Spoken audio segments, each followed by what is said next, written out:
প্রকৃতির এই শান্ত নিবিড়ে এই মা পাখিটি তার ছানাদের নিয়ে পরম সুখে দিন কাটাচ্ছিল। কিন্তু কে জানতো আজ তার ভাগ্যে এক চরম পরীক্ষা অপেক্ষা করছে। হঠাৎ সে দেখল নিচ থেকে একটি বিষধর সাপ তার বাসার দিকে দ্রুত উঠে আসছে। অন্যদিকে বনের শুকনো পাতায় আগুন লেগে সেই লিলিহান শিখা ধেয়ে আসছে তার দিকে।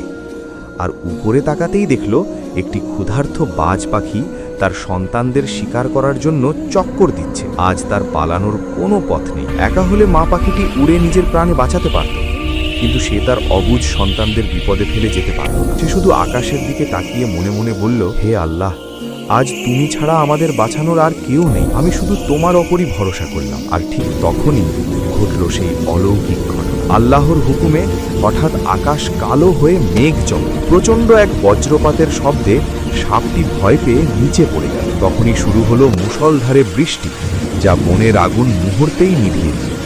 আর বৃষ্টির তীব্র ঝাপটায় বাজ পাখিটিও শিকার ছেড়ে পালিয়ে নিজের প্রাণ বাঁচাল। সুবহানাল্লাহ। যার কেউ নেই তার আল্লাহ আছেন। বিপদে ভেঙে মা পড়ে ধৈর্য ধরুন এবং আল্লাহর ওপর অটল ভরসা রাখুন। মনে রাখবেন, তিনি চাইলে এক মুহূর্তেই আপনার সব মুসিবত দূর করে দিতে পারেন।